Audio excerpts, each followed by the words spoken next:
힘들게 살아가지만 오늘 우리는 주님과 함께하기 때문에 기쁨이 넘치고 소망이 있고 평안이 넘쳐나는 그런 시간들을 보내고 있습니다.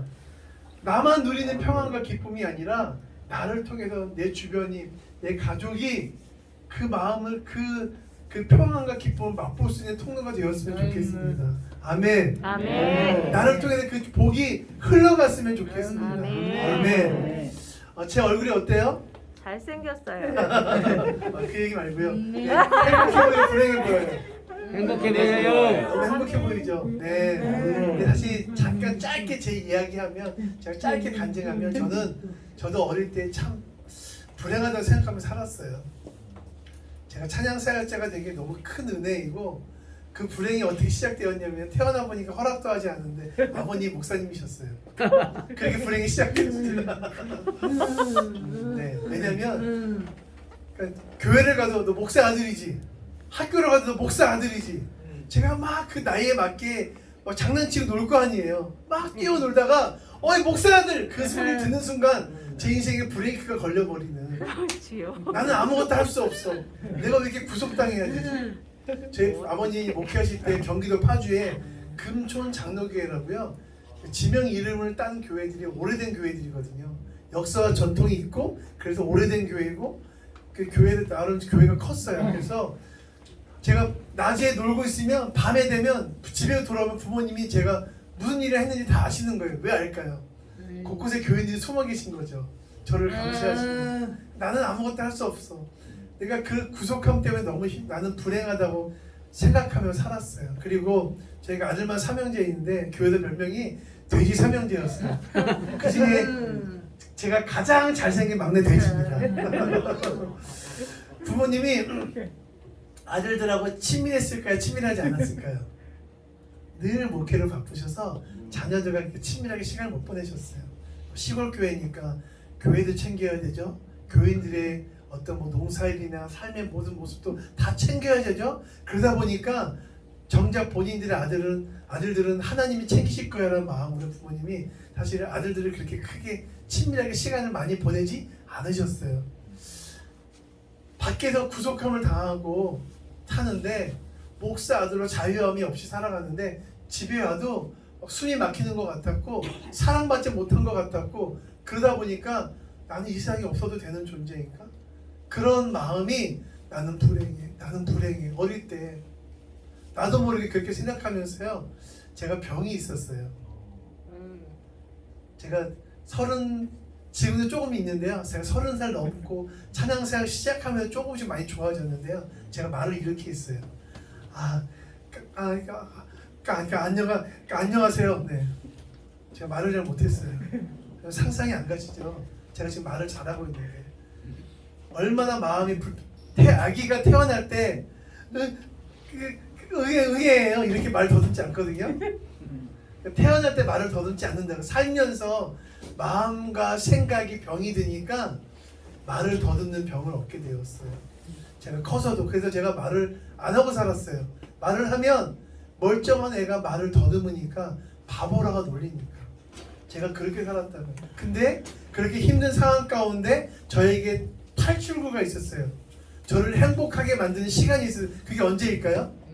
찬양할 때, 노래할 때. 성경에 보면 다윗이 나와요. 다윗이 골리앗을 돌멩이 하나로 죽였거든요. 아시죠? 세상적인 머리로는 어떻게 다윗까지 조그만 소년이 어떻게 큰 자기 키의 몇 배가 되는 골리앗을 그 돌멩이 하나로 죽일 수가 있겠어요. 근데 하나님은 이미 그것을 계획하고 계셨고, 그 어린 다윗을 어릴 때부터 양들을 지키기 위해서 호랑이나 어떤 큰 맹수들로부터 어린 다윗이 목동으로 있을 때 자기 양들을 지키기 위해서 그 돌을 던지는 연습을 시키셨거든요. 결국 그것이 나중에 골리앗, 이스라엘을 살려내는 골리앗을 죽이는 그 물맷돌로 다윗을 사용하세요.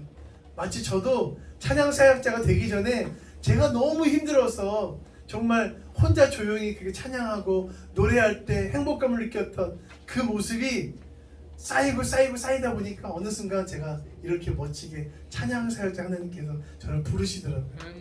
제가 제가 스스로 노력해서 된 자리가 아니라 하나님이 저를 이렇게 찬양사역자로 만들어 주셨어요.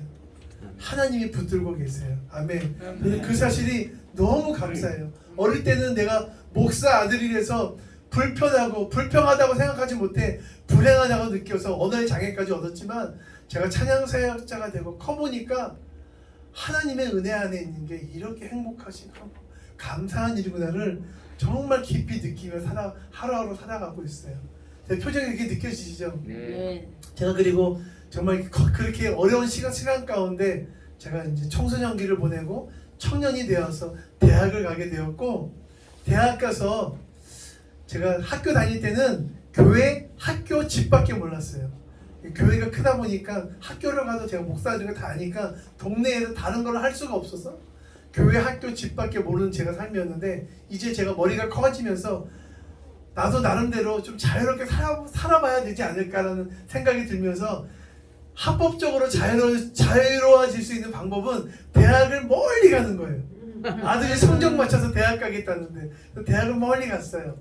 대학 가서 열심히 자유롭게 살아야지, 내가 굳이 목사 아들이라고 신분을 드러내지 않고 좀 조심스럽고 부끄러운 얘기지만 그렇게 방황을 했어요. 근데 그렇게 재밌게 세상을 알고 싶었는데 세상이 혼자 알아지지 않더라고요. 그렇게 살아본 적이 없습니다. 그래서 넌 크리스찬 친구를, 교회 한 번도 다녀보지 않는 친구를 친구로 찾아다녀서 만나게 되었고요. 이 친구가 너무 즐겁게 대학 생활을 즐겼는데 어느 날 부르심이 찾아왔어요. 나라에서 부른 건 아니고 하나님 부르시지 않으셨고 나라에서 저희를 부르셔가지고 군대를 끌려가게 되었고, 저는 그때 논산에 왔어요. 뚱뚱. 네. 논산 훈련을 받았고, 그 친구는 의정부에 있는 훈련소로 들어가게 되었고, 그래서 이 친구랑 그렇게 약속했죠. 우리 제대하면 또 뜨겁게 놀아보자라고. 군생활이 얼마나 힘들어요. 정말 너무 힘들었거든요. 제가 사병으로 군생활 하면서. 그리고 결국 인내하다 보니까 제대할 때가 되었고, 제대할 때가 되니까 그 대학 때 저랑 열심히 놀아줬던 그 친구가 생각나면서 이 친구 만나서 또 대학생을 즐겨야지, 그런 정말 아주 부끄럽고 정말 이런 생각으로 그렇게 군생활을 마무리했는데, 군대를 제대하고 대학을 다시 찾아갔는데 이 친구 제 눈앞에 그 친구가 옆에 어떤 형제를 앉혀놓고요, 성경책을 펴놓고 말씀을 읽어주고 있더라고요. 군대 가기 전에는 넌 크리스찬이었는데 알고 봤더니 군대에서 하나님을 만난 거예요.